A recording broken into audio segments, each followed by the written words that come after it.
Jesus prophesied that one of the signs of the end time would be pestilences. A rare strain of E. coli is presently sweeping through Europe, claiming many lives.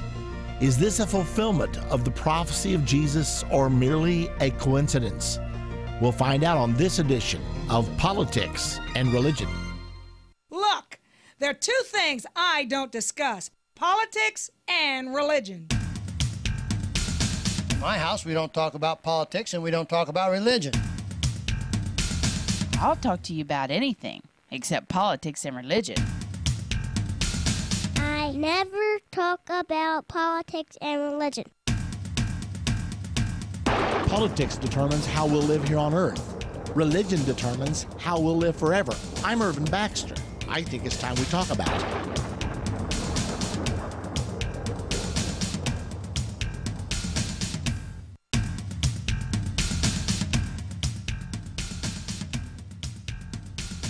We find ourselves going back again and again to the famous prophecy of Jesus Christ himself. It's Matthew chapter number 24, the most famous prophecy chapter in the entire Bible. It's referred to as the Olivet Discourse because much of it was spoken on the Mount of Olives as Jesus and his disciples overlooked Jerusalem. Well, one of the things that Jesus said in response to the question of his apostles, the disciples had asked the question, Lord, tell us, when will these things be? What will be the sign of your coming and the end of the age? Well, Jesus spent an entire chapter, almost 50 verses, explaining event after event after event that would have to do with the sign of his coming, his second coming to the earth. So in verse number 7, that's where we're going to start picking it up today. It states there in verse 7, for nation shall rise against nation. I think that's happening right now. And kingdom against kingdom. And there shall be famines and pestilences and earthquakes in different places.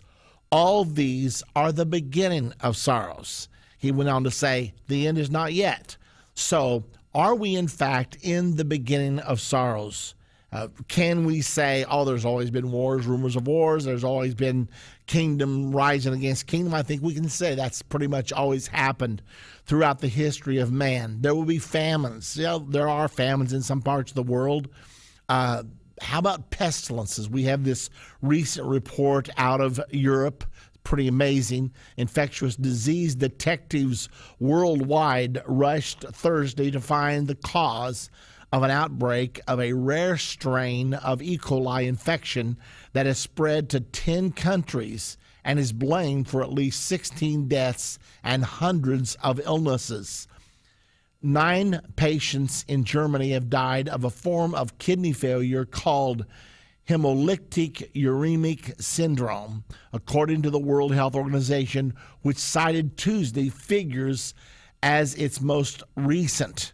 The article goes on to say, across Europe, 499 cases of HUS and 1,115 cases of EHEC have been reported, the World Health Organization said on its website. Cases have also been identified in Austria, Denmark, France, Netherlands, Norway, Spain, Sweden, and Switzerland, and the United Kingdom. All but 2 of the cases occurred in people who had recently visited northern Germany, or in one case, had contact with a visitor from northern Germany, the organization said. So let's slow down here a second.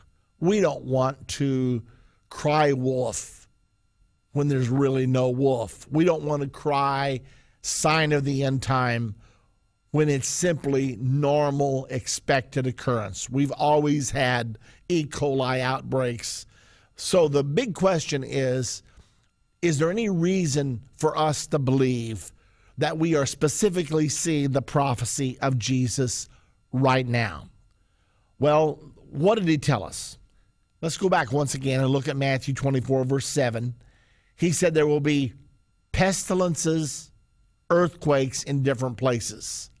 Let's look at those two things. We know we're having a lot of outbreaks of pestilences. The weather right now is crazy. The tornadoes are almost unprecedented. So So what about the earthquakes? Now, this is the one that really hit home with me, because a few days ago I said to my research assistant, I want to talk about earthquakes and the prophecy of Jesus about an increase of earthquakes in the end times.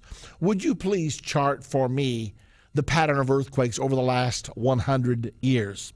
Well, a few hours later, she came back and she was absolutely ecstatic. She said, "You're not going to believe what I found."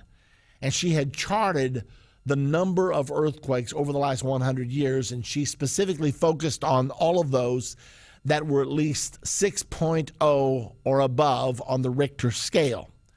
She had from the year 1900 to 1910, from 1910 to 1920, 1920 to 1930, and each decade had somewhere between 25 and 62 earthquakes of 6.0 on the Richter scale or above. It was somewhere between there. There was all the way from 40 to 48 to 30, 32. It shifted back and forth. There was no real pattern from 1900 till the year 2000. Now, listen to me carefully, though. So an average somewhere around 45 earthquakes per decade of 6.0 on the Richter scale in each decade from 1900 until 2000. Now, does anyone want to venture a guess of how many earthquakes in our world of 6.0 and greater on the Richter scale have occurred in this last decade from 2000 to 2010? It shocked me, I'll tell you, because when I saw the figure from the U.S. Geological Survey site on the internet, 426.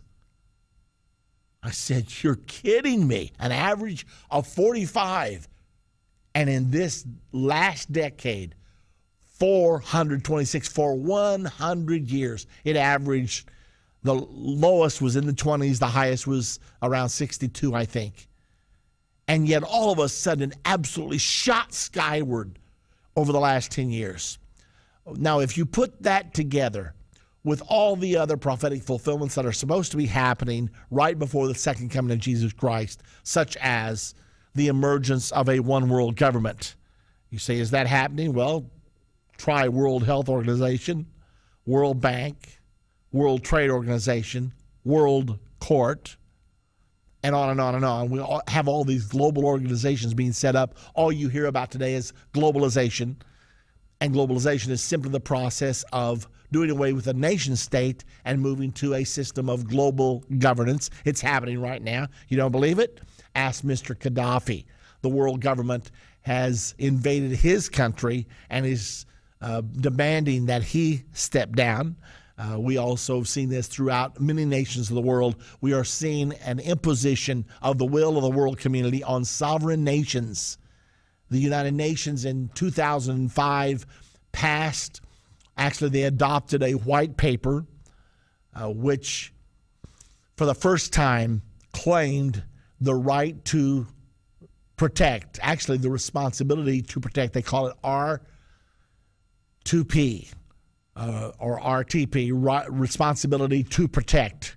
And they say wherever they judge, now that's the key, they're the one doing the judging, whenever they judge that people are being treated unjustly by their rulers, and they have to protect the people from their rulers, from crimes against humanity, then they have the responsibility, not just the right to go in and invade a country and to overthrow its government, but a responsibility to. Up until 2005, the UN had no mandate because it was specifically spelled out in the Constitution that they were only to arbitrate between nations, not involve themselves in the domestic affairs of nations. As soon as it was passed, I was in the United Nations the day it was announced. I was in the press conference. I sat there with CNN, with Reuters, with AP, as Kofi Annan told us all, we've passed something I think you're going to really be excited about. RTP, responsibility to protect. As soon as I heard it, because I've kept up with these things through the years, I knew what it meant. national sovereignty was over. And let me tell you, ladies and gentlemen, national sovereignty is over. Do you realize that the world court right today has a warrant out for the arrest of a sitting president over a nation? I was going to say a sovereign nation, but there's no such thing as a sovereign nation. Well, I guess there is. There are 5 sovereign nations on earth out of 192, and those are the 5 that have veto power over the UN Security Council, and that power is just getting more and more unpopular. You can expect that to go away. I would not be surprised to see that power surrendered soon in the name of international solidarity, probably is the argument that they would use. Well, anyway, Jesus said, when he was asked, what will be the sign of your coming in the end of the age? He listed pestilence, he listed earthquakes. And then he said, these are the beginnings of sorrow. So, am I here to tell you today that the end time is going to be next week? No.